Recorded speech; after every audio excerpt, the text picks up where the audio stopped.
Good morning and welcome to the Capital Gang. I am Oscar Semoyam Soke, and as Moses Karule of the morning show would say, with a bevy of topics for discussion.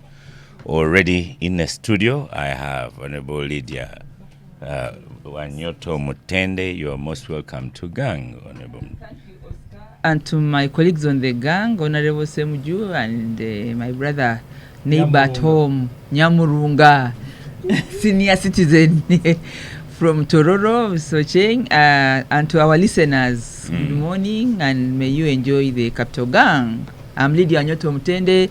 I bring you greetings from Mbale City, the city of the brave. The city of the brave. I've just come from Bunyoro. Bunyoro, we had the presidential parish development model for 4 days. We were able to launch the Bunyoro Public University and do a lot of other things for Bunyoro. So Bunyoro sub-region also brings you greetings, but biologically and organically Mbale City. Thank you. Okay, you Oscar, forgot. They arrested the woman in Busheng who questioned the president that your visit is costing 3 billion, and then you come to supervise implementation of 1 million. We're going to talk money the today. MP from there should tell us if she has been released. We're going to talk money. Lydia, since you took my job of introducing, you forgot Katesh. Okay, I would like to also welcome to the gang Honorable Ibrahim Semju, our MP from Chira. You already finished that one. And Honorable Katesh is from one you forgot. Nyamurunga from Tororo, and my brother Katesh. Katesh has been doing it's a season for the budget circular, and I think he's a very busy person because he's one of the professionals but also legislators in that sector of the budget and economy. So karibu sana my brother Katesh. Twashemerera kukwakira kandi nokureba ababushenyi mwebale munonga okutereza Katesh. Thank you very much. Byona nabigamba. I know that it is also time for Ntunguka. So all their posters for elections. Ntunguka. No, Lydia is a member of SEC, and I am sure that her voice is well spread across all the voters. I keep reminding her that clearly, but this voice is mainly for the women of Uganda, NRM, in SEC. Yes, so that one I do it with one heart. Thank you, Lydia. Thank you for helping doing me your job, but you can pay me some $10. I've given you airtime in many languages. So, Honorable you start us off. Before, I've seen a bit clips from a minority report, but what was passed as we were busy in Kawempe? Sorry. If you allow, let me start with the process. Government presented a request, I think the third schedule. We passed a budget of 72 trillion. Since then, they have revised it to about 77 trillion through additional or supplementary budgets. Since you want process, you might as well start it at 50-something trillion. Then overnight it went to 70. No. The budget of this financial year, which ends in June, June 30th, is 72 trillion. At the initial presentation, wasn't it? Okay, so no, I mean, if you begin at the very, very beginning. Since that's where you wanted to go. So the first document presented before Parliament was 52. It grew to 54. It became 66. That's why when I was making my earlier presentation, I said this was the most chaotic budgeting process in the modern history. The reason I wanted you to go back to the 51 is to show that this is not unprecedented, because even the growth from 50 to 72 took a couple of days. It is, Oscar, if you want to go back, because there are some stages. When you are at those stages, you don't introduce bigger figures because already scrutiny has been done. You just make a few changes. But throughout this process up to today, they just present figures. Yet when you read the law, says the budget must be based on sound microeconomic forecasts. It's not speculation. But let me leave that and come to the question you've asked, Oscar. So the budget they have brought 3 requests that have brought it to about 77. The last one of 4.1 trillion, which Parliament passed, was tabled in Parliament at lunchtime. Was it on Wednesday? Lunchtime? Yes, which is 2. It was brought back the following day at lunchtime. The committee on budget, the chairperson was indisposed, was not there. The vice was not picking his calls. Kateshumba became the chair. How? Irregularly, he became the chair. Because the rules are very clear. When both of them are not available, you can choose a member. You came to the committee late. But Kateshumba became the chair, controversial. So the self-styled chair of the budget committee. The good thing he's here in person. Processed that 4.1 trillion in a record time. The people he had invited, I'm not even sure that he invited them because there was no time to invite anyone. But it was a syndicate. They just brought themselves, and Kateshumba did very well. He was matching them one after another, even before they introducing themselves. So he said, "You are from agriculture. What is your request? Thank you very much. Go away. Now, energy seat. What is your name? Go away." Well, that approved. So that's what happened in the committee.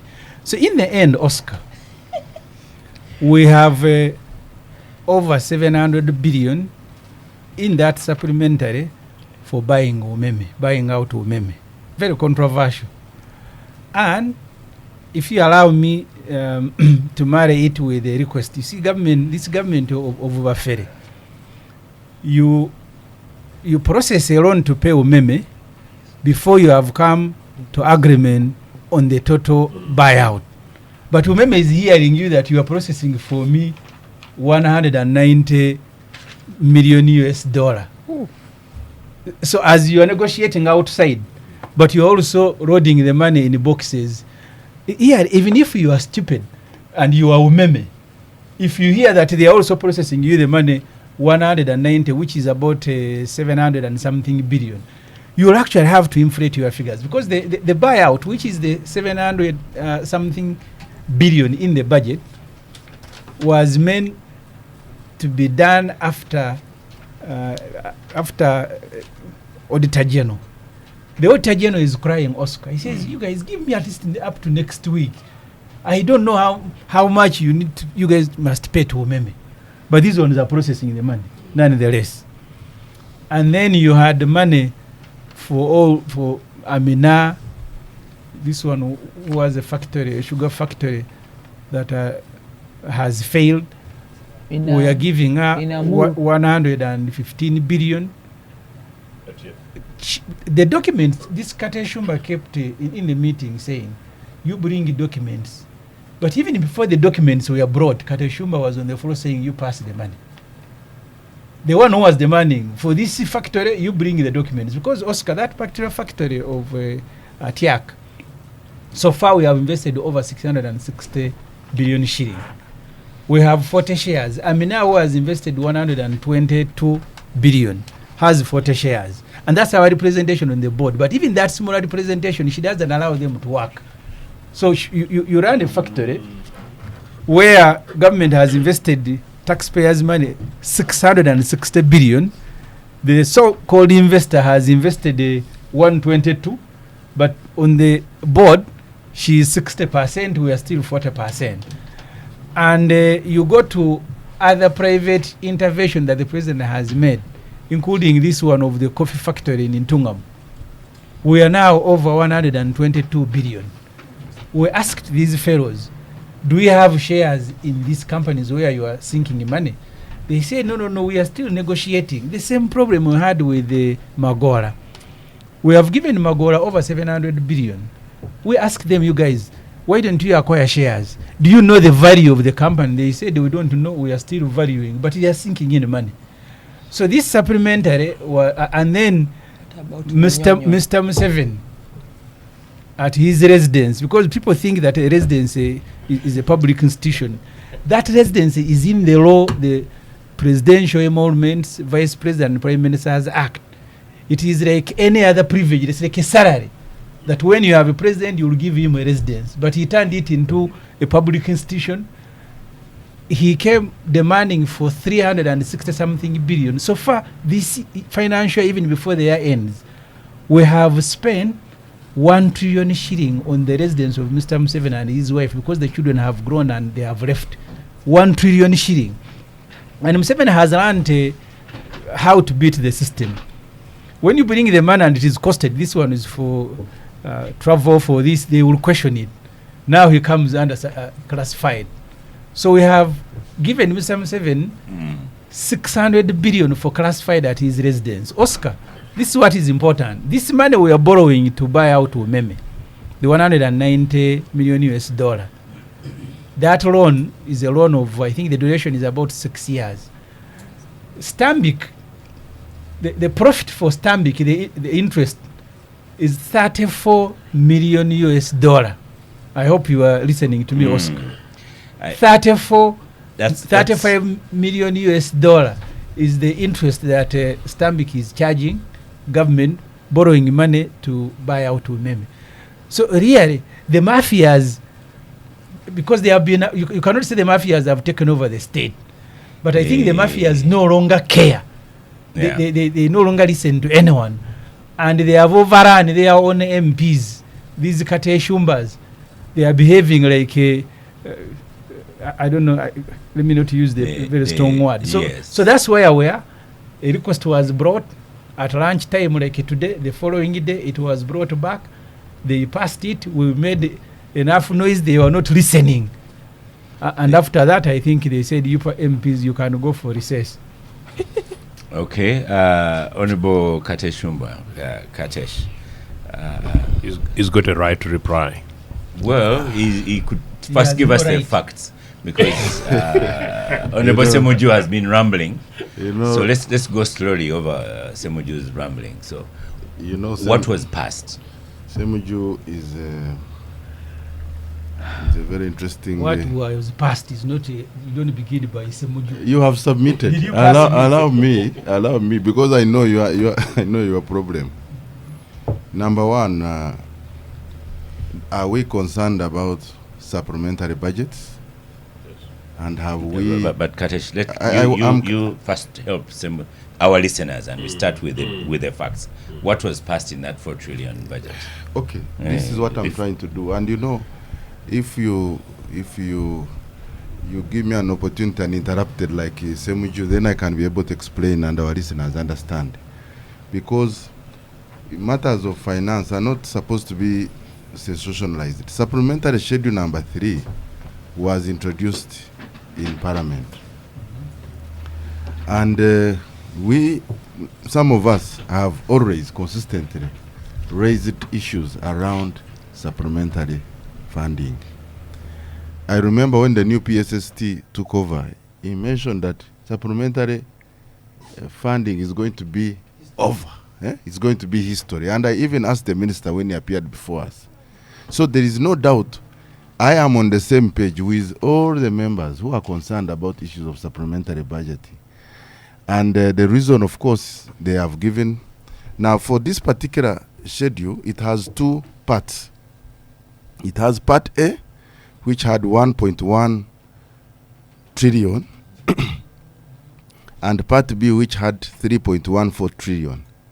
And I will explain. Part A, 1.13 trillion, relates to supplementary where government is allowed to spend in accordance with regulation with the Public Finance Management Act, where the government is allowed to spend within 3% legal limit if the need arises of the budget, and report to Parliament within 4 months.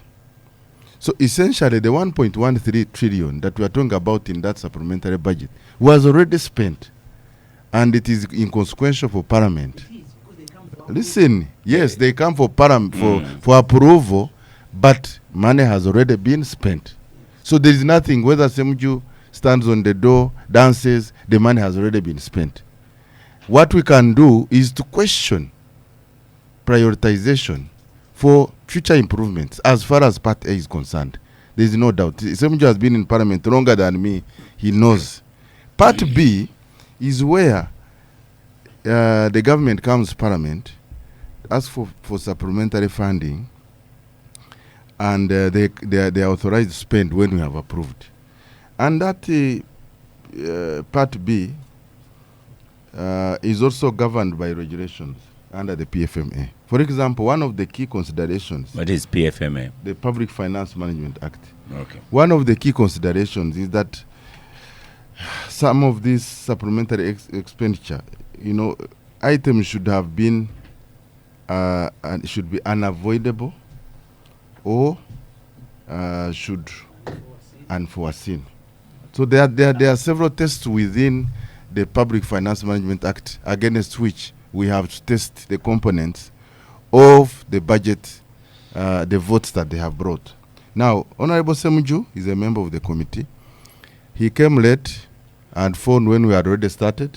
So the process of appointing me to chair the committee had taken place before he came. That one has to go on record. Listen. So you have no right to question and say that it was self-styled, because a budget committee is a top-notch committee of parliament. You just don't just go and chair it. You must have capacity to be able to chair, and that's why efficiently we did the job that he's complaining about. Because I have to also explain that he actively participated. He was seated next to me. If you check the camera, he actively participated. Only that towards the end, where he's saying that you asked for documents and people have not brought, he ran out to go and do minority. He told me that I'm going to prepare my minority, because the rate at which you are going, I see you guys are going to be ready for the floor.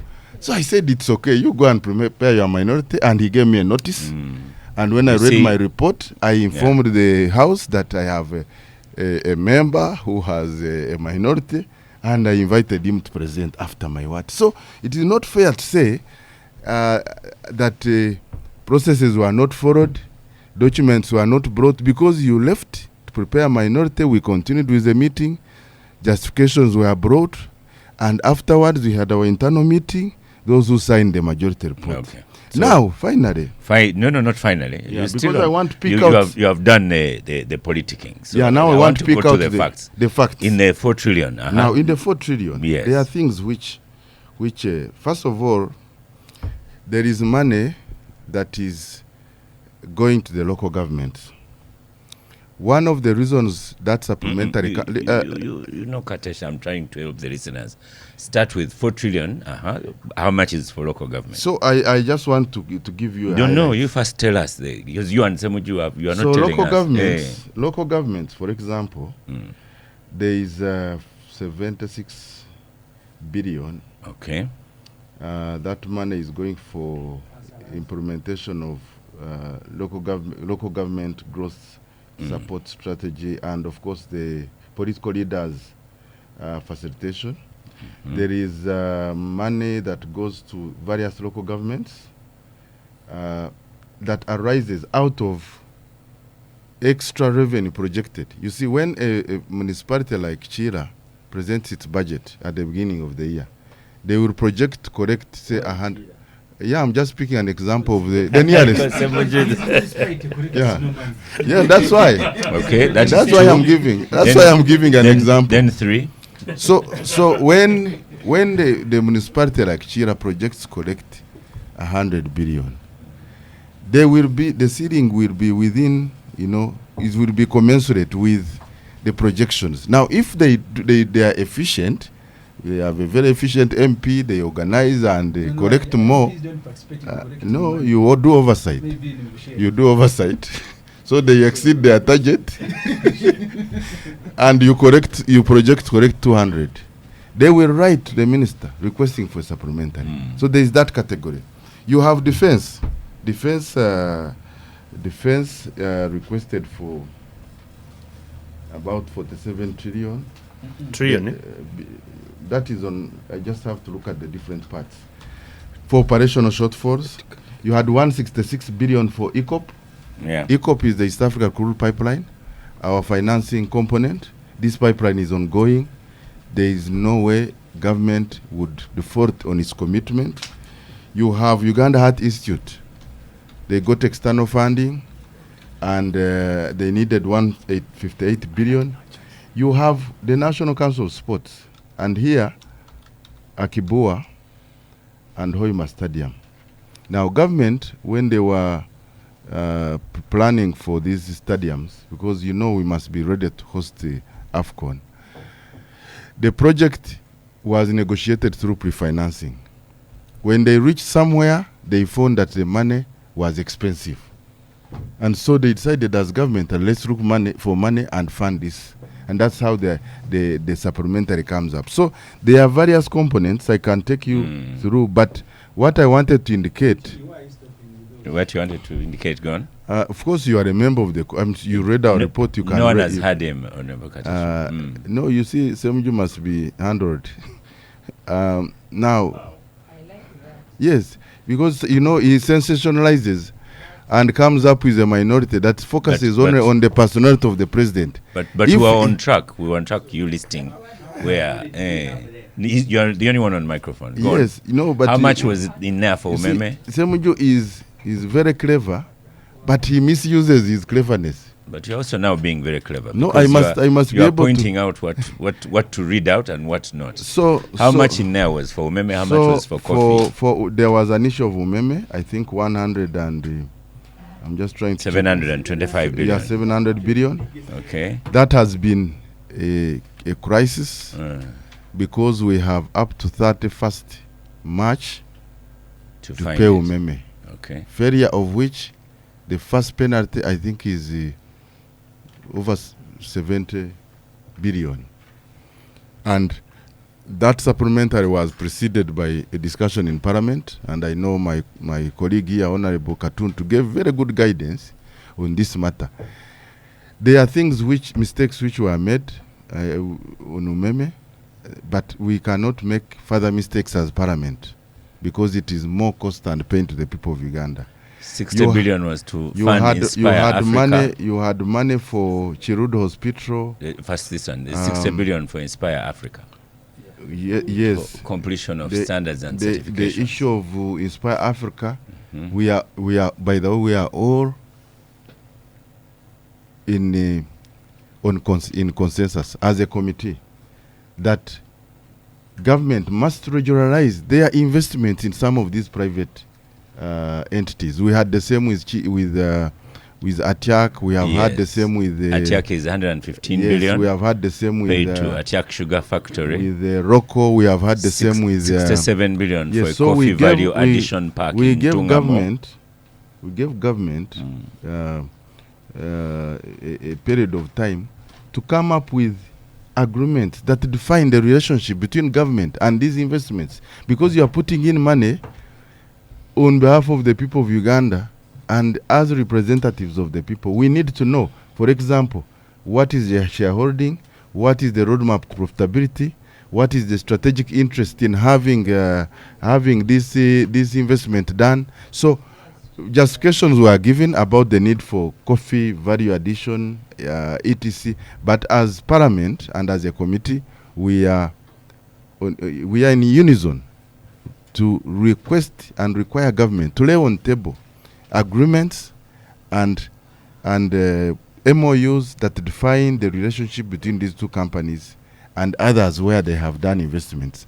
And most of us have recommended that rather than coming with piecemeal, let us have a policy where even if tomorrow, Oscar wants to do a very nice investment international school, that you can actually go through this to get the funding. By Lakeside, Chigo. Yes. So, so in my opinion, conclude. In conclusion, yes, we were very efficient and dealt with all the issues. All the accounting officers were given an opportunity. Like I mentioned, Honorable Semju could have come late. But there are others where, like we mentioned the one of agriculture, anti-tick. People are going to produce anti-tick vaccine. We have been struggling with ticks in this country. We have spent a lot of money importing. So why would we not, when the researchers have reached the point where they must do mass production so that we protect our cattle in Karamoja, in wherever, why would we not, as Parliament of Uganda, support government on that measure? And then, of course, demand that going forward in future, like now we are going into ministerial, we are in the budgeting process, government must prioritize properly so that we don't have to go through this over and over again. Thank you. No, there are so many people on the table. Okay. You see, Kateshumba, who appointed himself, in his opening remarks, he said none of these items qualify under the law because they are all not unforeseen. That's what he said. You were not around. He has even repeated it. When I was opening. So where did you get the remark? You can pretend. Katesh, okay, you say you didn't say. But Katesh, you came late in the committee. Katesh, that's what you have said here. And you sat next to that me. You don't like supplementary budgets. So we continue. I think you're nearly saying the same thing, but you're arguing it's the politics of you two. We don't like. No. Honorable Semuju, he has said the same thing as you. Yeah.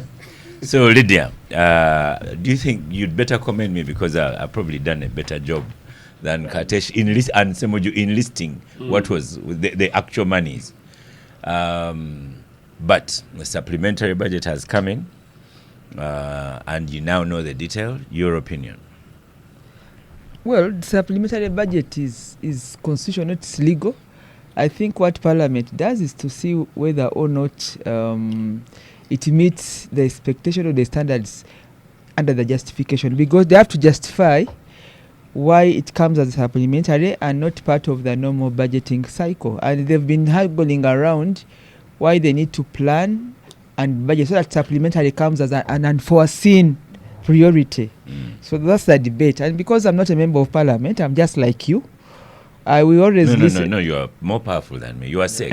But I'm not a member of Parliament. And this is the mandate of members of Parliament. So it's up. We listen to them when they put up a good case on these priorities, because a supplementary only qualifies when it's really unforeseen and it's of their need and it's urgent. So that has been the debate on the table, and that's why it's a lawful process in Parliament. Now, the figures you have mentioned, if the committee processed, actually it was procedure, it went to the committee, it was processed and it was passed. Now, whom am I to say to the contrary? Yeah, I hear you. Joseph. Yeah. Joseph Otieno. Katesh has spelled out both not the amounts, but the politics of the thing. 3.1 is acceptable because it's within the rules of Parliament, that 3.1 trillion, but it needed approval from... Oscar. Yes. Oscar, you see, government is allowed to spend 3% of the budget. Right. And then seek, you can call it ratification. Yes. But and even that 3% is conditional. You spend it on items that are unforeseen, that you cannot postpone to the next budget. So you don't just spend because they have said spend 3%. There are conditions. Right. Joseph, over to you. I'm rarely lost for word on to where to start on this. Oscar, when I was coming here, I was really, really fired up. But thanks to Ibrahim, as ever, he's my area member of Parliament, although I walked on a bumpy road here. Then Katesh took all the time, and I was quite content for him to continue. But with absolute respect, the conversation we're having is actually an in-house conversation. Most of the listeners would really not make sense of what we're discussing here today. The fact, Oscar, is that we all know what is wrong. The fact is we all know where most of these monies are going. We do. Oh. And the fact is we also know how massively abused the supplementary staff is abused. And the fact is that I thought Katesh nearly mentioned it, the fact that the so-called investors are actually individuals, and we should actually call them individuals for what they are. The fact is that I don't know how many people in in Butende or somewhere in Buchiri or Busesa can start up a business, believe that they can actually make huge amount of money and create jobs and opportunities for people in Busoga, and apply for monies and be supported by the state, the manner in which we are supporting some very dubious guys in Atiak every financial year, some very dubious guys in Loboa every financial year. So the issue is not the detail. The detail we can go ahead and discuss. But also, I genuinely wonder, Katesh, you're such a fantastic economist and financier. The truth is that you know the implications of the burdens that we're giving to our children and children's children cumulatively every year. A young member of parliament, rather impressively, 3 years ago told me that, Joseph, this supplementary thing, we're going to block it. And I think Katesh said it. In normal times, we all know that there is something dirty going on and basically burdening ourselves. So how we continue to allow the process of supplementary year in, year out, it tells you either the Minister of Finance does not know how Mabate accesses his compound, or there's something fundamentally wrong with the people who do the planning. Why is it that every year we cannot predict the emergencies that are happening here? I am saying that because I know some of our colleagues here, Katesh would find himself in a very difficult position because one is a member of parliament, but particularly he's from the ruling establishment in that sense, But genuinely we know it is absolutely wrong. For a regime that has been in power for 40 years, and a regime that possibly does not have a Ministry of Planning and Economic Development like UPC did, no wonder it was fine. But you actually don't need somebody at a commissioner level to go through these processes. So I think that is really the problem. And I know that Lydia was very brief, but I knew that she was quite incensed, as much as I am, that we are... How can you begin thinking for me? We are abusing a process. Body language. We're abusing a process. But no, I'm not saying in such a manner that would put you in a difficult situation in SEC. We need to revisit... No, but I've been clear. I'm not a member of parliament. Why would I come to begin lamenting about their work? No, you made a fantastic submission, Lydia. Look, it is wrong, the manner in which supplementaries are being used and abused. But how are we able to get members of parliament across the house, across the floor, in a non-political way? And I think this supplementary budgets. Much more to members of parliament who are from the ruling NRM, for them to stand up and say, no, we can't. And the young member of parliament who told me this was actually from the ruling NRM, he said that he saw what it was and promised me that it was something that was going to change. I think in principle that's what we need to change. And sometimes they have no chance, because I think sometimes they go to caucus and then a position is taken and that's it. And I mean, caucus is parliament, isn't it? And the predominant parliamentarians, of course, in caucus, there they go down party caucus, and then beyond that, there's some other members of the caucus. There's no reason why they don't stand firm and say no, including... yes. You see, parliament is put in a very difficult position. You cannot, for example, you have Akibua Stadium and Hoima Stadium. But who doesn't know about this? Yes. So if you want to put parliament in a corner, and then you say you turn around as executive and say, you see, we went to parliament, they broke us, they have frustrated us. You are turning the population against us. So we must the executive is blackmailing you guys, and the executive has been black. We must deal with the problem of the executive, Katesh. But we should not put parliament Katesh. in a situation where the public I am a member of against us. Okay. I'm a member. Joseph, conclude. I'm a member of the public. We know the executive has been blackmailing you guys, and they do blackmail you. And what I'm saying is that, look, you should take a position, take a stand, and we, the public, the Fifth Estate, will defend and protect and support you. The executive is using and abusing you, and the executive is at the heart of this. In fact, they're the ones who are on trial. Katesh is not on microphone. I must welcome Honorable Abdul Katontu. Welcome to Gang. I knew you had a class to attend this morning. Yes, sure. And, don't give an impression that I've just walked in. I have been quietly listening to my colleague. Yeah, though I came late, I'm sorry. Mr. Benjamin Katana of the NUP, you're most welcome to Gang. Thank you, Oscar. For you, let me point out maybe where you could comment, because people have commented on Umeme.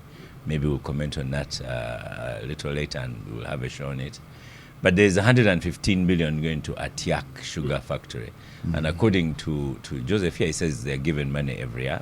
It's not verified. Yes. Pardon? Actually, twice Yes. a year. not Twice a once year. In the budget and in the supplementary. Then there's 67 billion for a coffee valuation addition park in Tungamo district. 280 for Ruboa. Then for coffee there are two chunks. There's the 60 and there's a 67 somewhere for There's even, Inspire. there's even starting capital for purchasing coffee from the farmers. So start from Yeah, it. I think, Oscar, about three things. One is the casual manner in which the NRM of Lydia and Museveni runs this country. You could say Lydia and Katesh. They are the ones here. Well, they are both agents. Yes, the casual manner in which they run government, that you every other time you're spending taxpayers' money, which is actually borrowed, on initiatives for which there are no structured arrangements between the government and these private entities. Because earlier on they were talking about absence of documents and that there is a recommendation that the relationship should be formalized. But I think, how do you negotiate when you have already invested money in an entity? What is your negotiating power? You have already given this person money. You can even choose to say, there is no discussion we are having. You never lent money to me, and things of that nature. But number two is also the process through which these initiatives access funding from the coffers of the state. That you have individuals, there is no known arrangement through which people can approach the Ministry of Finance or any other authorized entity and seek support of that nature. But you have individuals, because I know Lydia, and she takes me to Museveni, and the next day I'm on the budget, receiving 67 billion in addition to 100 billion that I've already received to start a coffee something in some village. The other aspect is about this money. Are people laundering taxpayers' money in the name of supporting initiatives? Because, for example, at Yak Sugar, it has become a bottomless pit. Every other time, there is a budgeting process, there is supplementary budget, they are receiving money, but where are the results? We do not know the returns they are, if any, that they are filing. What is the taxpayer gaining from this process? They are not even telling us how many Ugandans are employed in this organization. They are not telling us. So the unseriousness, but that also about the indiscipline in the budgeting process, because these initiatives are not emergencies. There was a budget process through which, if these people merited support, they could have come through the budget process, the 72 trillion budget that was passed. But again, in January, I think there was a supplementary budget through which Ruboa benefited. Now there is a supplementary budget through which Atiak Sugar and this facility in Ntungamo is receiving money, and Ruboa. These are not emergencies. They have not just happened. So if indeed they merited support, but again it speaks to the irregular processes. Maybe that time they had not gained audience. Now they have gained audience, and then they find themselves on but the role of Parliament in this whole process, while Parliament does not want to look ugly, Parliament must realize that this is not a popularity contest between the executive and Parliament. Parliament has a duty to scrutinize. It has a duty to check the excesses of the executive. So now, by rubber stamping what is irregular, they may be trying not to be painted in in a bad way by the executive, like some people here were once termed as enemies for as dangerous mushrooms for talking about the irregularities in some processes. But at the end of the day, you are putting the country in a very dangerous spot. And even when the Umeme thing that you talked about, it is also not so different. The irregular and unserious manner in which it is being handled. For example, the relevant authority, I think, had put the figure to 127 million US dollars. Now, Parliament has approved 190 million US dollars. Where is the balance going? But you remember, even when Umeme was getting this contract, the concession, there were also irregularities. There were questions about how figures were arrived at. And I think you remember the individuals who had been involved in running of the state enterprise, involved in the negotiations. Now we are the ones running Umeme.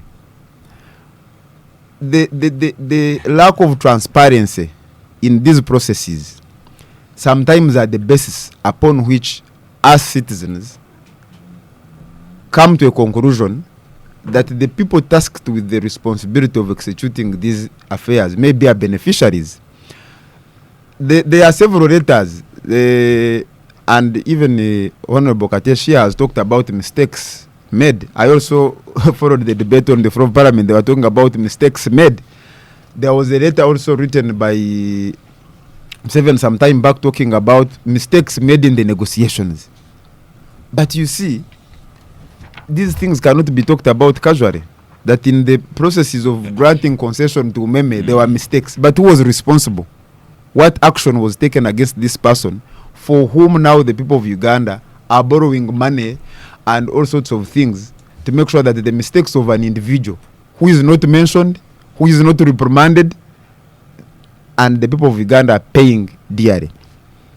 And I think you're about to tell me to stop. Yes. But when you look, for example, now that government is borrowing money, for example, from Stanbic Bank to buy out Umeme, this has a ripple effect because now we are competing with the government of Uganda in borrowing from the local market. The implication is that it's going to have an impact on the interest on the interest rate, the cost of capital, which affects the business environment because now we are competing with the government to borrow from these commercial banks. It has an implication on the interest rate, which affects businesses. So the thinking process, the lack of seriousness that the people who run the economy have exhibited leaves a lot to be desired. And I think our parliament, I'm glad we have 3 members of parliament here and a more senior person here in the ruling party, that they need to know that these, what they talk about casual as mistakes, they are very costly. Uganda now is indebted to a tune of about, I think, 107 trillion, if you're excluding the local areas. Now, this money is going to be paid by us, by our grandchildren. And I know there are, even when the minister was making a presentation in parliament, he made reference to the petroleum fund. There are countries that have borrowed heavily, paying the debts to oil revenues. Even when oil revenues have come, they have not helped the problem. In Ghana, they are struggling with the debt burden even when they have oil. So even in Uganda, while Ugandans are anticipating the flow of oil, with the debts that we are acquiring on a daily, by the time that income comes, it may not be very useful to us other than paying the debts. Okay. Honorable Katuntu, you're on microphone. A lot has been said, but just one thing that Benjamin talks about here is how do I get onto that list? How can I be an Atiak Sugar Factory? Go and knock on Proto 1 Uganda. And you'll get on the list. Yes. Yeah. So that's how Ntungamo Park gets and Inspire Coffee gets theirs. You see, and I'm sure to access Proto 1, there is somebody within this room who can help you too. Yeah. Lydia is sick. One person, I don't want to say. He can help you to knock on Proto 1. But on that very point, before I go to the substance of today's conversation, some time back when I was chairperson of an accountability committee, there was a controversial payment, or the so-called golden hand. We did a little bit of investigation. We actually met President Museveni, and I remember expressed our concern that the way he was managing funds that were not budgeted for we were very uncomfortable with it. One, because ordinarily the president should be spending money that has been provided for him in the budget. What was happening then and is happening now is that he spends and then the budget is made to actualize the spending. And we thought that was wrong. And I took almost an hour trying to explain to the president that, first of all, you go to Bugwere and somehow you get to say, yeah, I'll give you this, I'll give you this. Now, the budget process must cover those pledges. And sometimes there are too many, they are uncoordinated, and we thought it was not correct for a budget process. He sort of agreed and said, okay, now why don't you work with the Attorney General and you bring a law such that we can streamline it. And we put it in our report. At that time, the Attorney General was the owner of Yaruhanga. But somehow it never came up. Because I think it is very wrong to have expenditures, at the heat of the moment, big expenditures, and people coming sometimes convincing you, but you by the time you realize it was not correct, you've already made orders. And now the budget people, these guys who under the budget, must find money to fulfill presidential pledges. And some of the problems we're having are exactly that. Because once he has made those pledges, then these people must look for money. There's a presidential pledge here, there's a presidential pledge here, then you go into supplementaries. And we had found a solution to it. Our suggestion was that, for example, every year we say, okay, Mr. President, this year we are giving you 180 billion. I'm just for argument purposes. So work within that, so that it is budgeted for in that financial year. And then once it is finished, the president, his handler should advise him, sir, no, you can't make any pledge because the budget line is exhausted. That is purely what we call fiscal discipline. It's what we call a budgetary discipline. And that's what we are looking for. The late his soul rest in peace, Keith was seated in the very chair I think Joseph is seated in, and he said, this thing about supplement, I will not allow. My brother Ramadan comes and the economics that what? Works. The economics that works. He said the supplemental is not an economics that works. We are back to the same story. In, year out. We need a real paradigm shift to go to the basics and have a proper budgetary process. You see, what the law provides under the Public Finance Management Act is supplemental should only be unforeseen, but also unavoidable. Because you see, you could have genuine unforeseen and unavoidable needs. Therefore, you need money. Then but what has happened today is that many foreseen and many avoidable are finding themselves in the what? In the budget. I think that's the biggest point, Oscar, before you go into 1 shilling here, 1 shilling there. Until we go back to the Public Finance Management Act, I say, look here, supplementary should only be for unforeseen and unavoidable. Because that's what the law provides. Growing coffee. But if you say coffee park in Tungamo. No. Let us look at this entire road thing. Really, sometimes we talked about it and we get sick about it. Yes. For the whole last, I think, 7 years, this thing was before the COVID. We've been talking about Luvoa. And so everything about Luvoa is can be foreseen and it can be avoidable. And yet we find ourselves in that. And Oscar, Do you mind just No. Just let him. I want him to finish, and I'm going to ask him a question. Then I'll have you. Then Katesh. Then Yeah. Semuju. but and I've we even conclude not this. started now. But Then we have a question. To let me finish, Okay. then you ask. Then we have the famous 3%. You see what has happened, and really we need to get serious on this. That sometimes sectoral committees or parliament is unhappy with some proposed expenditures, then they are rejected. However, the executive goes ahead And either the 3%. and spends. Under the 3%. Yes, then he comes say, by the way, you rejected it, but we've spent it anyway. So really, it is vulgarizing actually Under the the 3%. reason why we should have the 3%, because an expenditure that has been rejected by Parliament, and you cannot go ahead and make that expenditure, and then you come to the same Parliament and say, by the way, you refused, but we've spent it, but now do a retrospective approval. That is wrong. And one of the problems we are having with this supplementary is exactly that. Thirdly, in the when you look at this supplementary, there are issues where everybody is uncomfortable with. Then there are other expenditures which should be there. What government does, you mix them up, such that you see, tie your hands. tie your hands. And you're like, they say, no, but there's money for ticks. Now you tell me the And- people and- who are having a problem and with road ticks, what do we do? construction and There is stadium. money for local governments.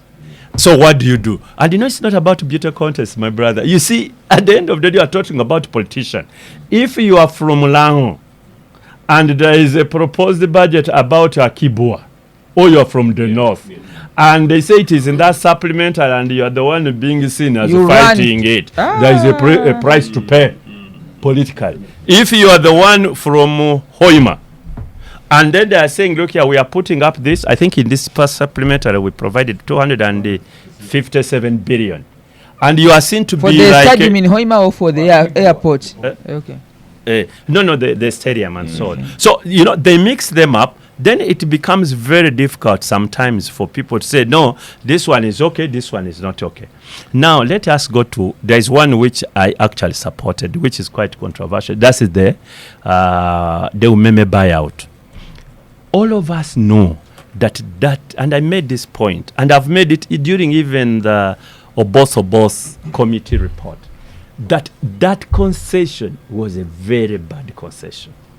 We committed ourselves to very, very unfair agreement. But unfair agreement is not an illegal agreement. You can have a bad agreement like indeed we have, but it is legal. So we have got legal commitments, obligation under that contract. And should we go ahead and say, well, we are not fulfilling them, then we breach it. And once we breach it, there are consequences, legal consequences. So you are tied up in those circumstances.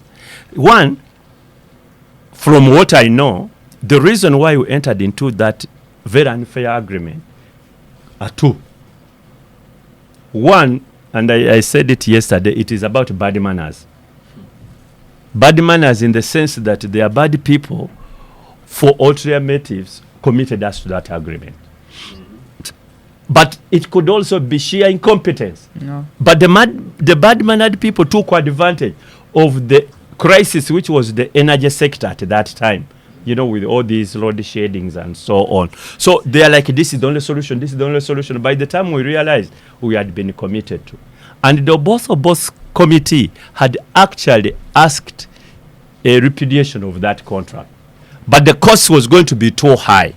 Then they agreed that, no, let it run out, and we will not renew it.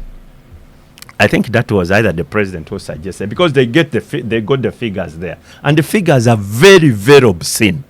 So now when they bring it here, they are not asking us to examine how we went into it, but what are the consequences of us not buying out this or not terminating it at the end, because it could have been even more costly.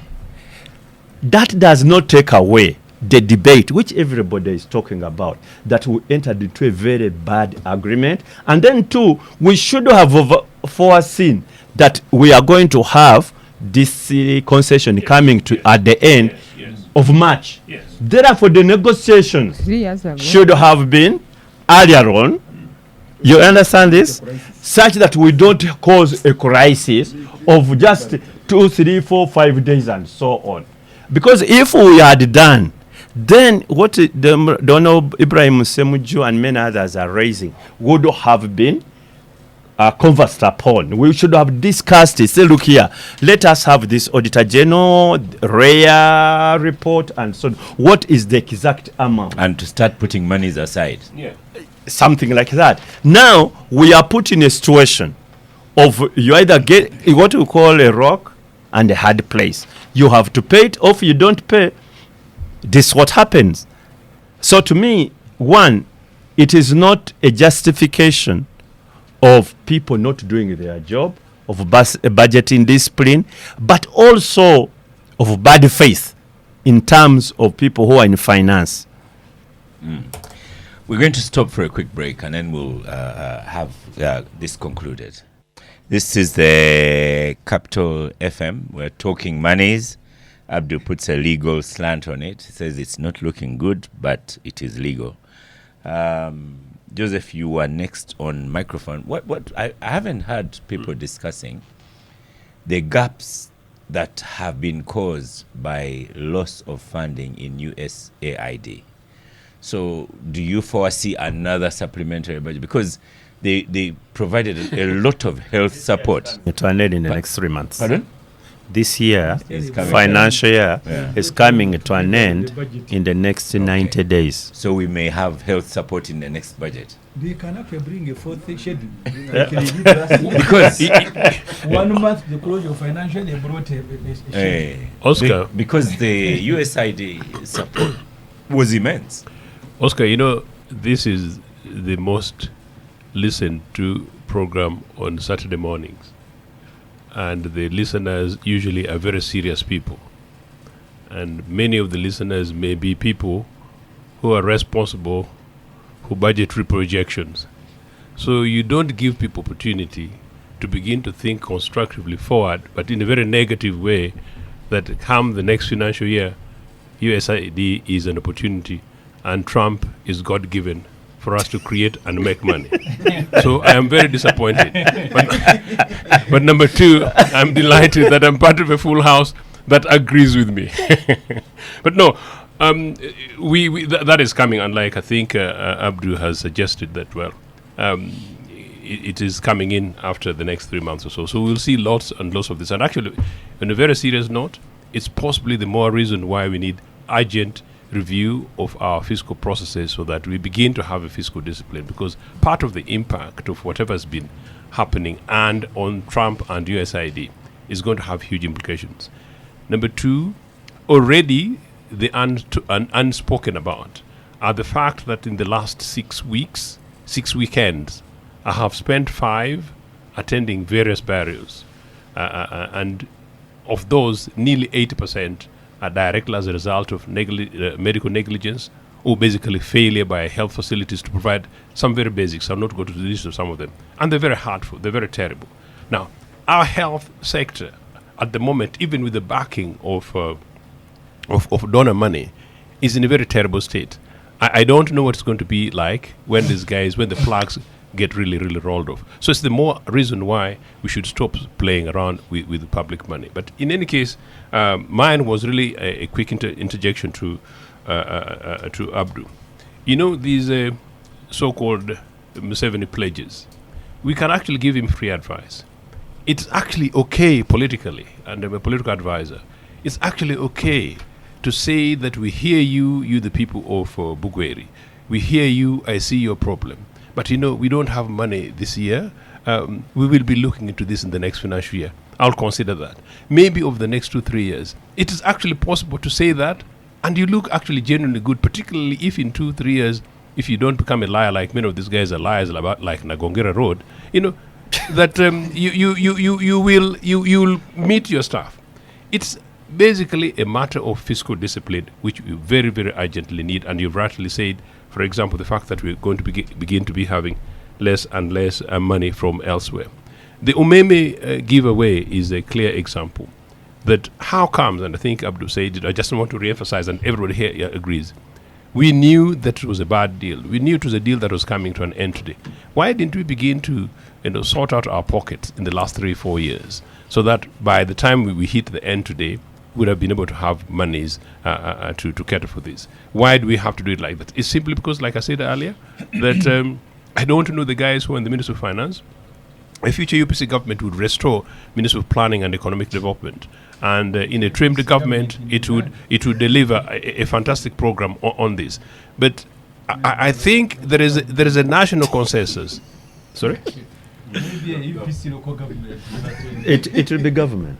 a UPC local government and local government. government. Oh no, and by the way, as a matter of interest, everywhere where UPC is governing, including LC1s, we don't have stories of failures and of competences like this. But no, thankfully, a post-Museveni administration, whatever it is, I think the nearest best post-Museveni government must be one which is decent enough and decent that is able to deliver economic programs like the one that UPC did. And by the way, part of that is usually about how you balance the books and balance the budgets. And the other day I was on a certain program with somebody when they were talking about a budget deficit. And I told them that, well, UPC in 2 administrations delivered 3 balanced budgets over 2 administrations. So it's actually possible, meaning that what you've got to spend, you know what you don't have, and you know what you back for the future. Katesh, I just wanted to the big things for you, Katesh, Yes. to really consider is that the investment in private entities and people voting overwhelmingly for all those monies going in there, not a lot going to health, especially knowing that funding for health is down. Those are big biggies. Oscar, I've been on the budget committee and I consider myself technical to understand the problem. I will tell you that being on the budget committee of parliament is one of the most stressful because for you go and write a 2-page minority focusing on pictures. But so Honorable Katesh, don't respond to Honorable Semuju because he's not no, on I microphone. must put him in his, But no one is listening to him, so No, it's a so- bit confusing to the listeners. so Yes. You come across as quarreling alone. So when you are going through the budgeting process as parliament, it's one of the most stressful processes. Why? Because you have a budget of 70 trillion, and we have you talked about how it started 58, it moves, and on the last day there is a corrigenda. All this is budget indiscipline and poor planning, and we all agree by Ministry of Finance it should do things a bit better, because you see you end up putting us in a corner. Now, out of the 70 trillion, Oscar, when we listen to the sectors, because like now they have issued a second budget call circular, the ministries have laid ministerial policy statements, they are going to the committees of parliament. Committees are going to, no, even some have, I think, have just changed, recycled. So they will. Cut that point. I have no faith at all in this thing called technical people. Yes. That a ministry full of technical people who are being paid every year just recycle a policy statement and just put dates and names and they reproduce what last come year on. we had the problem. It's so disgusting. Some of them laid the dummy. So disgusting. And because our rules have no process of verifying at that point, we went to the committee and then they said, no, what we laid was a dummy. We have a new we have here. a new, So we have we the have a real one problem. here. We have a problem on our hands. Now, I'm explaining. Now, when they start appearing before committees of parliament, whether it is health, education, one of the key outcomes is they will present a lot of unfunded, so the so-called unfunded priorities. Last year, I think we had a total unfunded priorities of over 22 trillion. And each of these committees will now appear before the budget committee to table their lamentations. And some of the things you see are really key priorities. And because you have little room to adjust the budget is passed, but you have a lot of unfunded priorities, perhaps in health, perhaps in education. And then you start the year. What happens? First schedule of supplementary, it comes. How can wage be unforeseen? You know, these are the questions we ask. So it's not that we are not asking these questions. We ask questions. There is a promise for people to improve, but the rate of improvement is maybe 1%, 0.1%, and this is the challenge we have as a country, and we must talk about it. So we challenge the Ministry of Finance and government to be very clear. You should not have a crisis, and then you come to Parliament with a wage in a supplementary, and you expect that Katesh will say, do not send money to Sema municipality for wage, and I stand on the floor of Parliament and oppose it. Wages what? Wages. Oh, money, salary. Yes. Okay. Now you have in this supplementary, you have money for UNRWA staff who were rationalized. They are on the streets. They are And not. it was known a while ago. You know, that, they do not have. been known for They have some not time. been paid, and then you expect me to oppose it no. on the floor of But Parliament. So what I'm saying, Katesh, Oscar, is that there what has I to want be to say. there has to be improvements. And finally, for But I don't say Parliament, finite. I want to put something to you. Yes. I want to say we don't want to feel sorry for you saying you're having a difficult time on is it what do you call a committee? Public Finance Committee. Budget Committee. So Kabushenga says that money you gave to coffee was not about coffee. But nursery, they've not paid arrears of nursery operators whose amounts were very much less. Farmers are struggling even to find seed. Then insult added to this injury was delivered to the dismantling of UCDA. Now they have nothing. yes. And then he alleges that a good chunk of 60 billion went to Diamond Platinum. Then an American actor also got 500. I thought Diamond Platinum is a singer. Tanzanian singer. What has a disco got to do with the coffee? He's even given the amount 60 in the 60 billion. Huh? For him, he got 200,000. You see, 500,000 went to Gibson, an American singer. Another one, the one in Tungamo will be for a marathon. Isn't this a guy who sang a Magufuli, something like that? So he's going to sing about coffee. And the marathon is also So, Oscar, so when you say we should that feel takes- bad about your that budget takes- committee, we will not feel bad. No, that- And we the are- technical people have passed that as that takes me Eh? to the point I wanted to raise. Emergency. the That's what- technical people have brought that. That takes me to the point I wanted to make.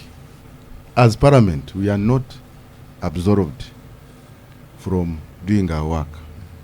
The things you are raising, Oscar, that Kapshenga is raising, there are public accounts committees that actually scrutinize expenditures. And these are parliamentary committees. There is Auditor General's report. They all go. And even the sector committees, I have been saying that some of them, when they appear before us, we ask them, have you really done your job properly? You know, when you look at section 20, I think it's 14 of the PFMA, one of the requirements is that this ministerial must contain annual procurement plans, recruitment plans, cash flow projections. Some of these committees, I don't think they go into depth to actually find out this money, even this one which is funded, not the unfunded priority, how well is it going to be absorbed, so that we actually all collectively improve on the planning. Okay. But for the accountability, I think as a committee of budget, while we do our part, we also expect now the accountability committees. I saw even opposition visiting Boa Hospital. They came and tabled the report. We should now be... They were not allowed. No, but they have visited. I think I saw Senyon saying he visited Atiak. They have come up with reports. Attack is So- not Lubowa. No, So- Atiaka they did. So in one of the requirements under PFMA is that there should be the policy statement should indicate how they have implemented parliamentary resolutions. So Okay. some of these oversight reports should be an input into the budgeting process, and we should not compromise that process. We should be able, everybody should do his part. Thank you, Katesh. When I say hopefully Semuju will be last on this one, I really mean hopefully. In conclusion on this topic, Honorable Semuju, and No, I really mean don't hope. hopefully. Please, it should be really hopefully. Please. that we shall conclude. And Semuju, to promise that you will bring up something on feel that the health gaps due to the loss of USAID. But as health committee, health sector, is that the budget or the gaps? Are we just speaking out of sympathy, concern? No, we because we know the gaps are Katesh, there. have they modued what the gaps and brought them to Parliament or a cabinet decision? We've not yet looked at their, but they have brought it. Let's look at it and We see are yet whether to they consider. have. At this rate, we may go to SEC. Because to we get them to do shouldn't it. preempt that. At this rate, we may go to SEC to get them to do it. You see, Oscar, Yeah. let me begin with Umeme briefly. There is nobody in Parliament who was saying don't buy out Umeme. But there are questions. First, the Electricity Regulatory Authority that was responsible for recording investments made by Umeme said in a report they had recorded only 127 million US dollar. The Auditor General was supposed even to verify that. The Auditor General says, I am not ready. But the NRM government is quoting and processing 190 million US dollar. The reports before, because two committees of Parliament said don't approve this matter until the following are done. The Umeme guys were even claiming substations for which we borrowed the money. They were saying we are the ones who invested in them.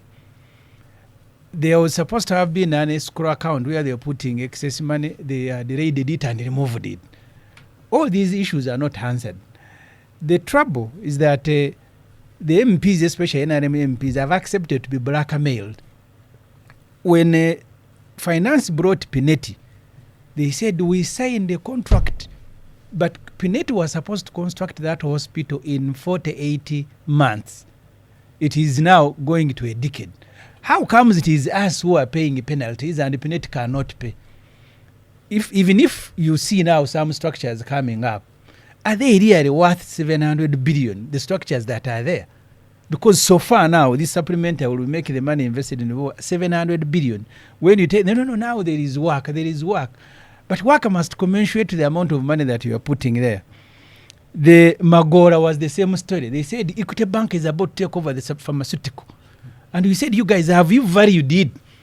So that when you put in 700 billion, you will know you are acquiring so much shareholding.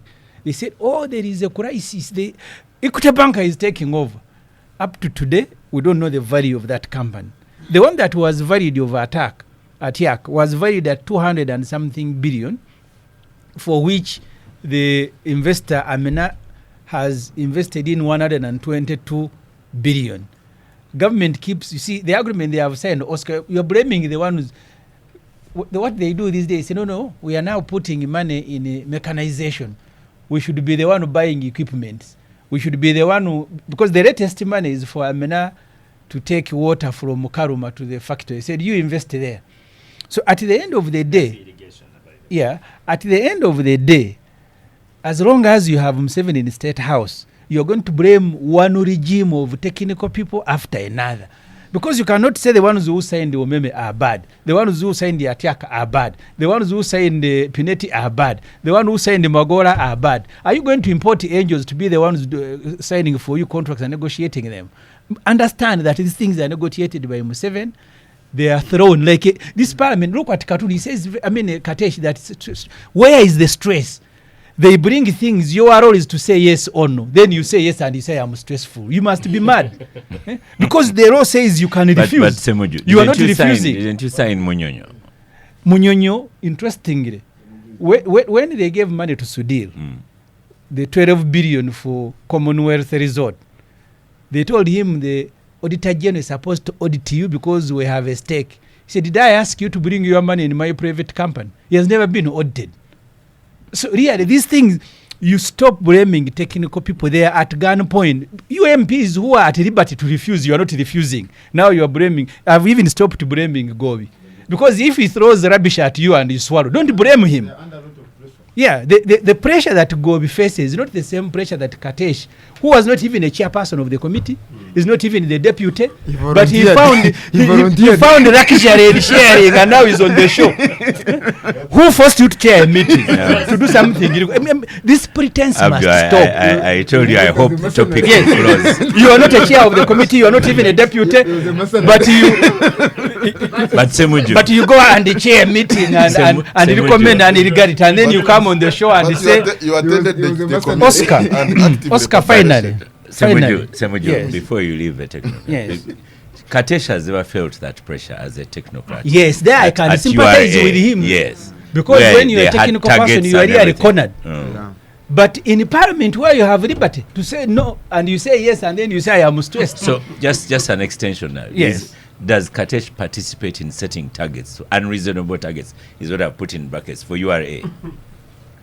These As a days, former technocrat, yes. I These days. here, let him speak about it. But Oscar, let me conclude. Yeah. The public needs to understand that there is huge implication in all these decisions. This financial year in the budget, we have 34 trillion shilling as debt servicing. Next financial year, it is still at 21 trillion. Half of your budget is to service a debt. This money we are borrowing from Stanbic is a commercial loan. I have told you, Oscar, at the beginning of this show, that Stanbic, there were even reports in the parliament that Stanbic was bribing some MPs because they have a 35 million US dollar interest on this loan. Why shouldn't they bribe MPs to pass it? So the implication is that maybe they don't need to bribe. They could talk to some MPs. I said I had it. I have no proof beyond hearing it in parliament. The trouble that we have as all these things are happening, you are not talking about health. The other day when the Minister of Health appeared before us and Katesh, they said, you guys, we have an ICU unit with 28 beds. Only half is functioning. We have no money to recruit nurses. Is that the one in Jinja? No, the one here in Murago. Murago itself is 93% complete, the last phase of renovation. They have no money to complete renovation. And then they hear, that's why, if you speak to health, that's why Museveni removed the Ruboa.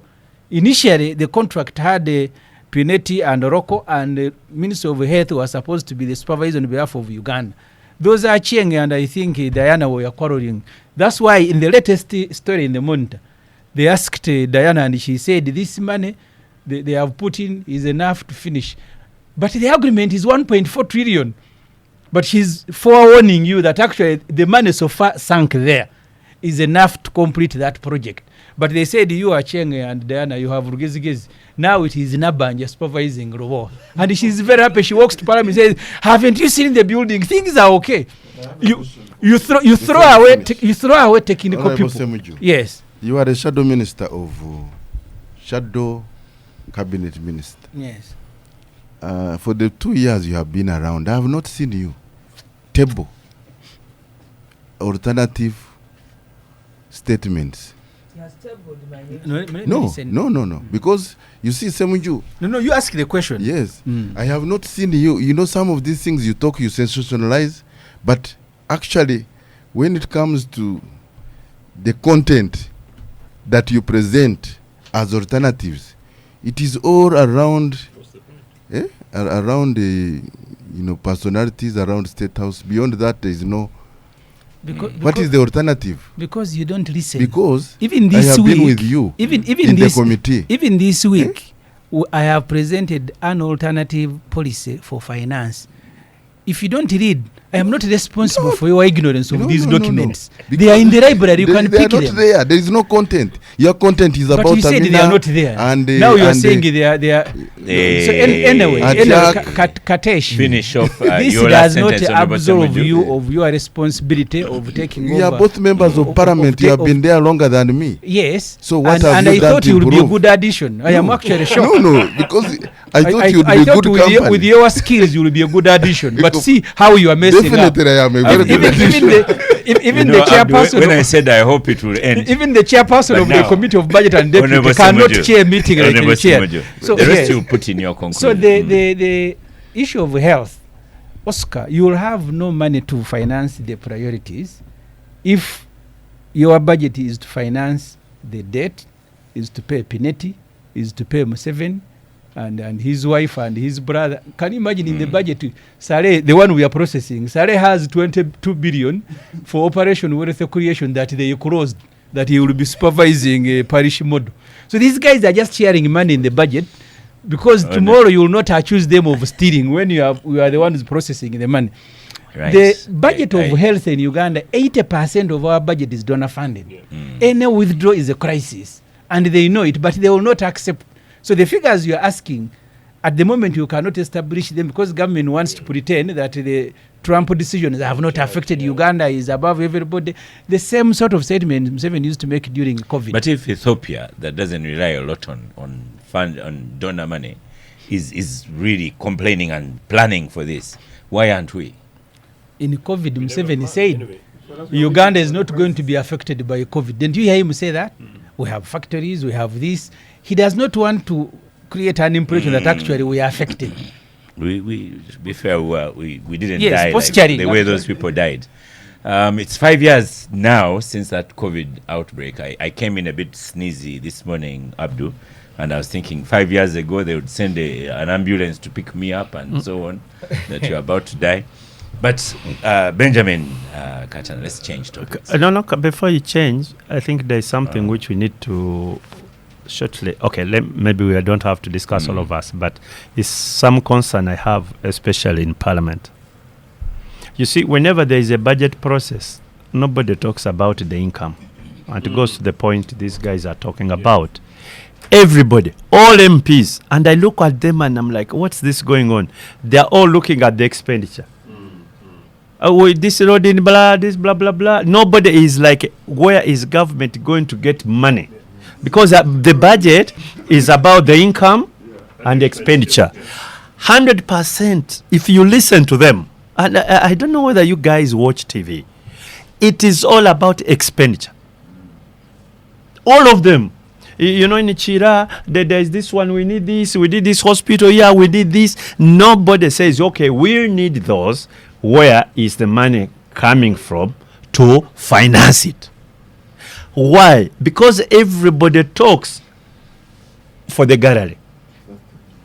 And let me tell you, until Parliament also sits seriously and says, look here, we need to know that this is the pass which is available.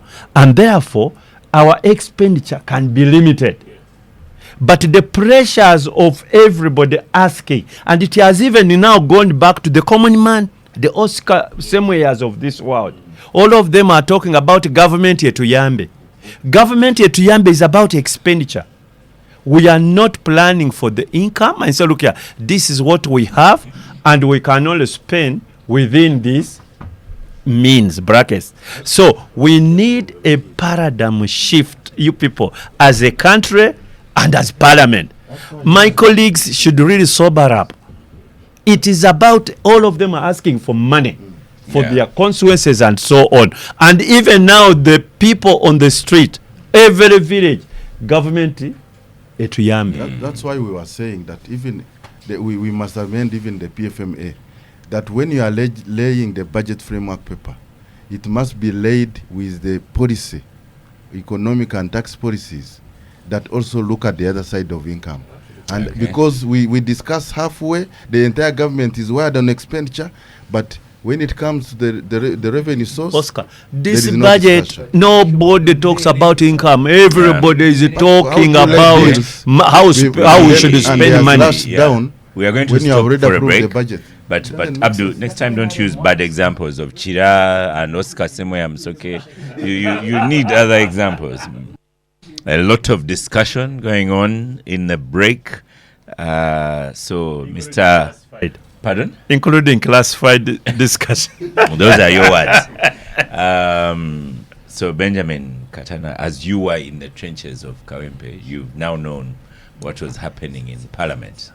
Even then, your man has not been sworn in. So, and the president wrote a letter. I don't know. What, is it? Was done in 24 hours. They were. Mwanda Michael. So, gazetted is the At correct night. word. Yeah. Is not gazetted. At the same time, the honorables, pay attention, please. Joseph, just tap on their shoulders. At the same time, the president sent out a letter. I couldn't work out totally what the conclusion of that letter. He seemed to blame the electoral commission. Then he blamed the opposition. Then he blamed his party. But the one that has been very clear is Minister Balam. He has said, you people in NUP were cheating. You had stones. You wore a jet uniform. For him, he has been very clear. Well, the starting point is that the violence that characterized the Kawempe North by-elections was orchestrated by state institutions. You had soldiers wearing uniform bearing inscriptions of Joint Anti-Terrorism Task Force. That is not an organ of NUP, but an organ of the national security infrastructure. You had people in UPDF uniform. You had people in police uniform. You had RDCs who are employees of the state, including one Robert Kambugu, among others. You had the fellow you mentioned, Baram, coming with gangs of people to disrupt voting process and counting process at a number of polling stations.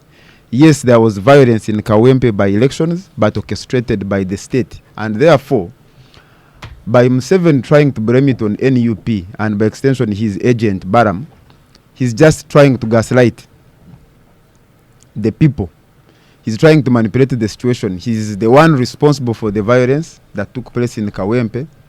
But because it did not deliver victory to him, he's trying to blame the victims, which has been his characteristic over time. There is a character in Runyankore called Nkwite Nkuyajire, the one who will kill you and be the first to deliver condolences. That is the character in which he has excelled. Nkwite Nkuyajire, the person who will kill you and be the first to offer condolences. So even that letter, it squarely falls within the parameters of that character.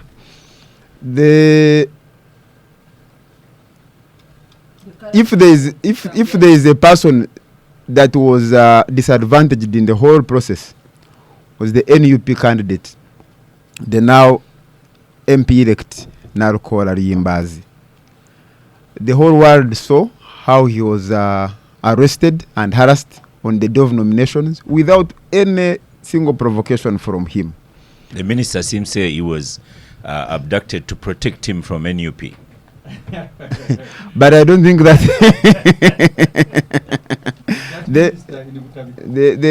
the minister is I don't know the kind words to use to refer to his conduct, but the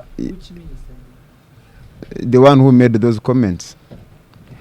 Yeah, but he's just being dishonest, and it's a shame that the person who bears that title can dance and celebrate on there are many victims who lost their legs.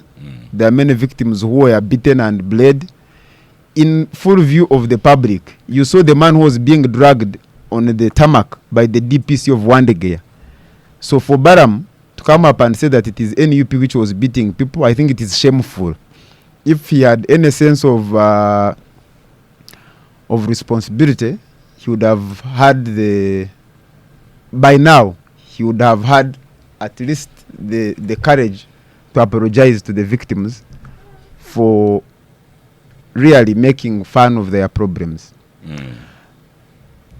And what happened in Kawempe is not unique.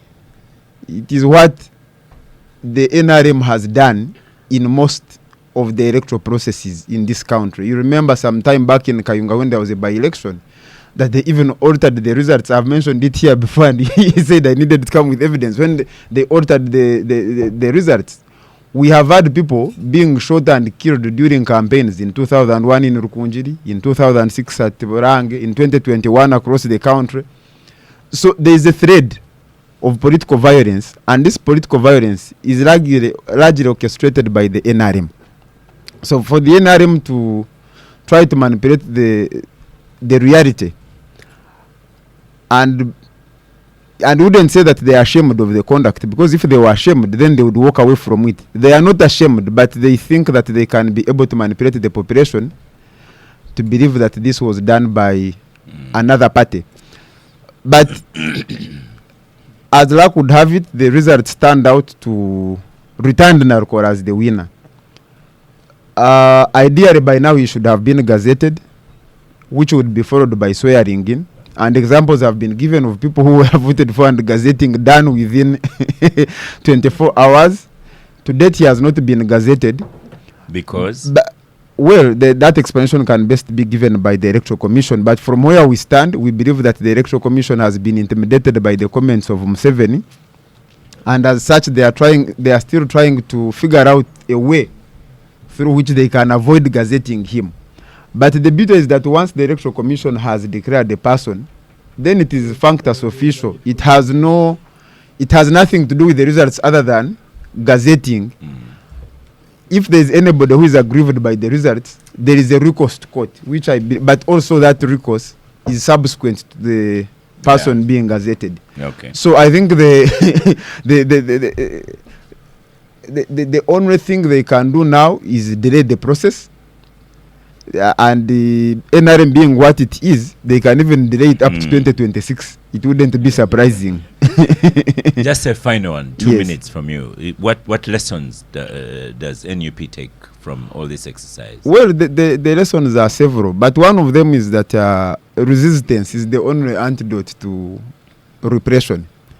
That the people of Kawempe resisted that repression, resisted the might of the regime. And by the way, what I forgot to mention, while people were being beaten and tortured, you had the chief of defense forces cheering on the people who were beating them. And so the footprints are very clear on who was doing this. So number two is that the other lesson, other than resistance, is that it's within it is the people of Uganda, this is not restricted to Kawempe, to stand up and reaffirm and stand up to the repression, stand up to the military deployment, and reassert their rights as citizens to choose their leaders. That nobody will come from anywhere else to say that this is how the electoral process should go. People will complain, but for us, we know that this is a reality we must deal with, because NRM survives through repression and through co-opting state institutions to do its politics. Thank you, Benjamin Katana. Joseph, I gave Benjamin a bit more time since it's NUP, but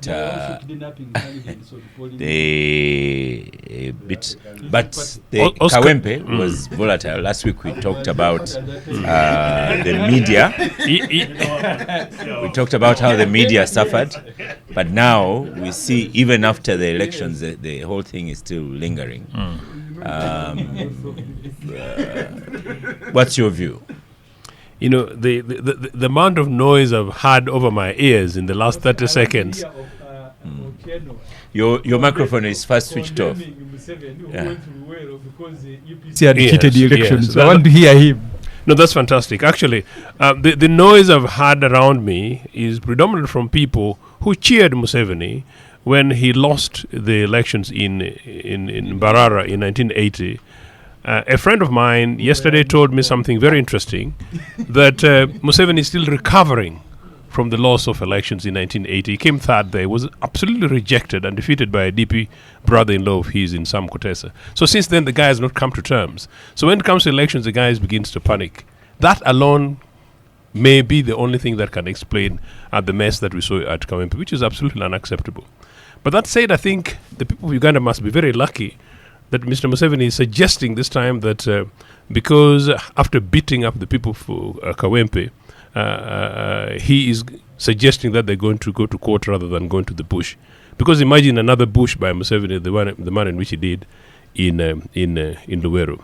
In any case, actually part of the argument that I made Oscar severally, but not on this program as yet, is that considering the fact that the people of Kawempe were amongst the people who gave Museveni huge amount of goodwill in the 80s to break apart a democratically elected government, they should be the last people whom Museveni should beat up with his security agents the way he did in Kawempe.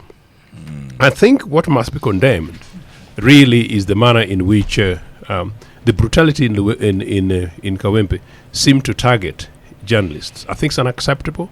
And I think as part of this conversation, just like we're discussing the early ones, I think Ugandans need to rally around and we should be able to say that no, violence is unacceptable. But targeting the fourth estate in a very deliberate way, the manner in which they did, with today perhaps nearly 20 journalists injured, is completely unacceptable. People have been promised And the beaters of these journalists have been promised. Okay, in any case, Benjamin Katana talked about the CDF is waiting for Semuju in Parliament. The CDF is waiting for Semuju Bambi.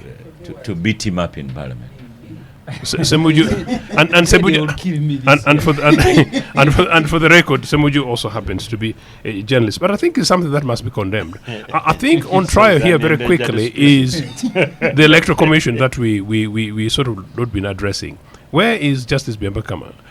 He is the person who should have been responsible for everything else, including inviting security services. Did he invite these crooked-looking guys, these mean-looking guys who were beating up people in Kawempe or not? And if he didn't, how did these people come in? Unless he's going to say, like Adaga said, that she didn't know how these people entered Parliament.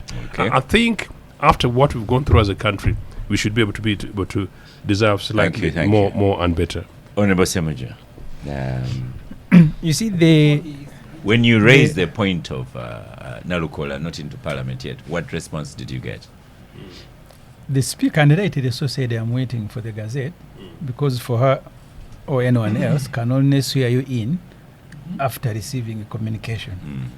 But the reason it's not that I didn't know, but I wanted I wanted the Parliament to be aware that they facilitated the swearing in of Honorable Mawanda, who is now in Pirao of Mozika in Rugaba, in 24 hours after election. Why?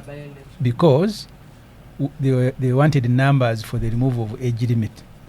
So as soon as Mawanda was declared a winner, the Gazette, I think, was done in the night. The following morning, he was sworn in.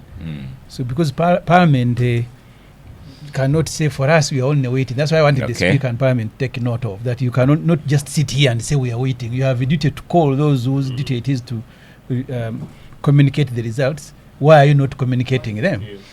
But Oscar, the Kawempe people need to understand how NRM works.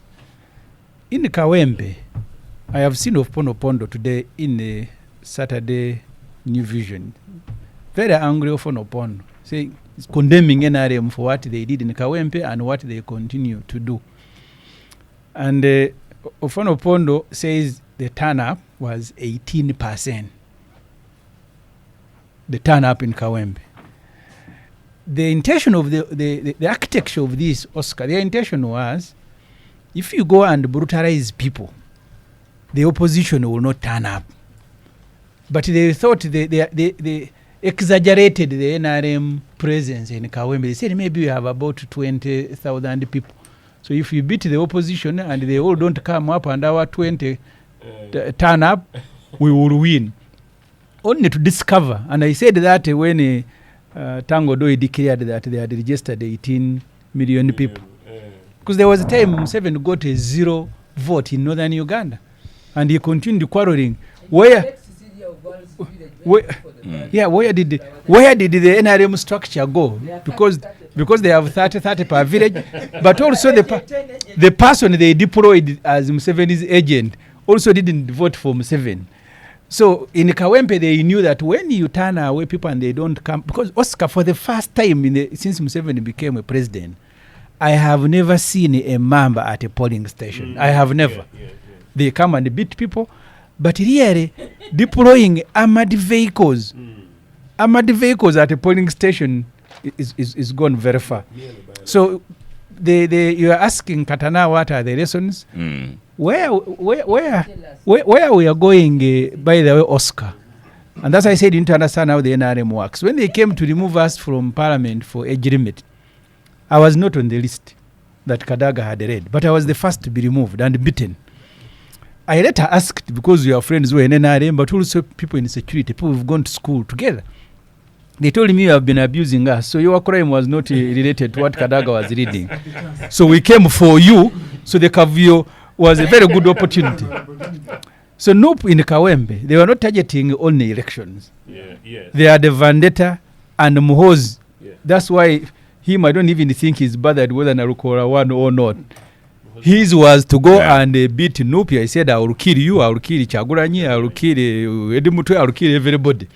So some of the journalists, so the deployment, well. and exactly the journalists. So his deployment in Kawempe of SFC and Major Kutes and others had nothing to do with the election, but he was looking, and actually I'm told they felt very bad. You guys, they thought you would be in red to make it very easy to identify you, but on polling day, people were not in red. So they are now descending on everybody. Thank you, Honorable. So that is one leg, and preparing for election, you must know that they may come to influence the results. That is one group. Another one will come to settle other scores. Thank you. Abdul, Joseph here says that the Electoral Commission has not spoken out, that the chair, Justice Byabakama, has not. Is it within his mandate to speak out? Yes, because you see, under the Constitution, he's supposed to organize a free and fair elections. That's a constitutional requirement. And if the elections, in his opinion, are not free and fair, he should be able to speak out for purposes not necessarily to reverse what has gone on in Kawempe, but at least for future elections. So look, these are the sort of thing we as the people who are charged with this responsibility of organizing the election expect the stakeholders to do. But the biggest speaking he has, because he announced the winner. Because to me that's the biggest. He could have had the other options, not legal options, but other options. Because I know of somebody, I don't want to say on air, but let me give the facts, others may know, who said he went to the returning officer, said, announce me, then leave the rest to me. Yes, and that happened. And he was eventually even sworn in as a member of parliament, blah, blah, blah. I will stop at that point because I could have gone further than that. So the credit to just Simon Byabakama is actually he announced what everybody thinks, including myself, that he was the winner. I was watching 2 days ago a program on the NBS. Is it called Frontline? And I was the one which Semuju appears on. He wasn't there. And Honorable Mbide said one thing. He said, it is easier to steal a drum, but where to beat it from might be a problem. And it's as difficult to steal a lion, an elephant. If you steal an elephant, where do you keep it? So this sort of... so this really happened in Kawempe. Stealing this huge elephant, where were you going to keep it? It was going to be very difficult and so on. So, but the lighter side alone, all of us as Ugandans, we should pray for free and fair elections. Yeah, thank you. All of us, and I'm sure even those in this room, including Lydia here, my sister who is... you are the only female around. You are not ordinary. You are the only female around. Abdul, conclude on that one. Including my sister Lydia here. She should always crave for free and fair elections, because you wouldn't know when those sort of things will come and hit you. And then don't be like the other fellow. They came for this one, he wasn't there. They came for this one, he wasn't. And when they come, there would be nobody to. Yeah. Voted. So, Katesh, Lydia, I'm saving your microphone for last. Katesh is on microphone. Yes. You know, Katesh, when Minister Balam says things like those people in Jatwa, NUP people, and all, has anyone taken him seriously? First of all, for me, the question is mine. You know, His microphone is not on. Don't quarrel with him. High sounding, no content. First of all, for me, I condemn election violence. Whether it is our party responsible or anyone else, we do not want violence in election. It is very, very, very bad. What happened in Kawempe, I think what we can do as NRM, we should get over it and move on. First of all, do a diagnosis. We have our register indicates we have over 20,000 registered NRM members in Kawempe. We have only 8,000. We got only 8,593. Half the register. The question Which would seems be an improvement from the general the election. question would be, why are our people not turning up? Because if, for example, 90% maybe had turned up, would actually beat Narukora. But we have a register. The low turnout came, and partly probably for fear of violence. And Was the register genuine? Of course, I don't work in the NRM secretariat, and maybe my sister here can. Yes, but you see, we are short of time. The major point also is that we are the one in power. If we are cheated, it means that maybe we need to take responsibility to prevent ourselves from being cheated. Yeah. So for me, I know that the party has a right to go to court. It is democratic. Correct. But in my opinion, we need. You're gone? In your opinion? They have a. In your opinion, in my Katesh, opinion, only one we person. we should do a diagnosis as a party. See what I'm giving you an causes extra minute, Katesh. Yes. You yourself have personally suffered from his electoral malpractices via your opponents, and this is all an NRM thing. Yeah, but I was very. I had to make sure that I do not subject myself to a position of being cheated. And I think when the register of NRM in Shema was tampered with, I protested. Yeah. I protested to the party president, and the SEC made a decision, and I believe that's why a decision was made. And sometime in the middle of your tenure, I think the individuals who. Yeah, but and sometime in your tenure again, you have people attacking you, and this is all NRM. We are in politics. Yeah. So we should I'm have going to lead you now. have a thick Microphone. skin. Whatever happens, it is politics. Yeah. The most important thing move. is how do you fight back. If you go down, you are finished. If you okay. So Lydia, lessons from Kawempe, and also for NRM. You, in some ways, you've been in that position before. So even though you benefit as well from a cleaned up election. I've said here before that even in our own party, like party primaries, they are very competitive and sometimes they turn violent. And even at the general elections, because we are all meddled up, maybe looking at the presidential, but there are people that really suffer because there is violence. And very true. I want to continue with my narrative of last Saturday. I'm trying to search for people's souls to deal with extremists. We have extremists at all fronts, and they don't do good to the governance of the country.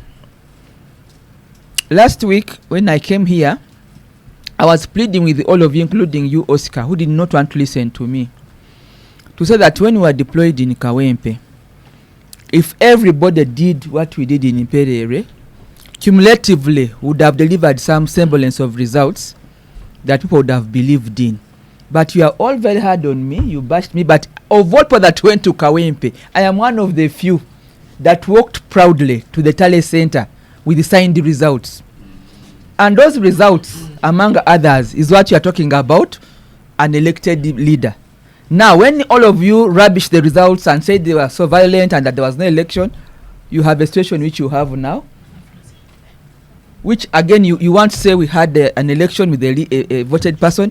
At the same day, you said boxes were thrown out and people, and it's only me among a few people who said yes, I walked the Tale Center of the country with some results. It's not because I'm clever. It's not because I do not first of all, I do not subscribe to violence. But I believe. Then you are clever. I believe. I strongly believe, Oscar. And Katuntu was here shouting at me. Said, I strongly believe that we must plead to reduce and link our country from extremists at all fronts. Every side of people are shouting here, extremism is not going to deliver our country.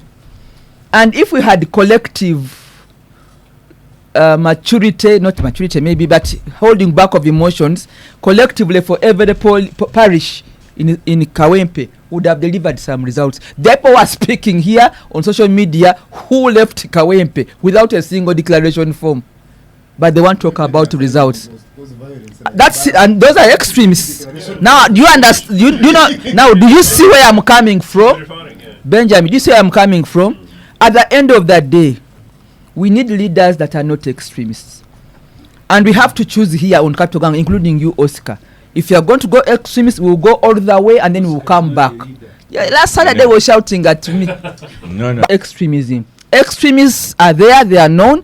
And not all of us are in one box.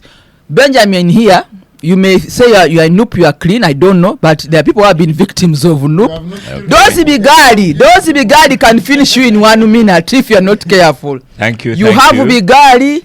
Thank you, Lydia. You have this funny call thing called so they call hoo-hoo, and people come on you in 1 second. Thank you, Lydia Nyoto Mutende. We need to deal with extremism. Thank you, Honorable This Katesh. country should never be for extremists. Thank you, Honorable Katuntu. Thank you, Honorable Semuju. Thank you, Joseph Otieno, for inviting. Also, thank you for inviting Lydia to UPC. Though Semuju said the UPC is not the party. Thank you, Benjamin Katana, and congratulations on your win. My tweet of the day, I think, is BMK Gift Senior says, after beating them thoroughly well during the election, they were turned away from covering the PDM tours in Bunyoro. I am Oscar Semoyam Soke, and I shall see you next week.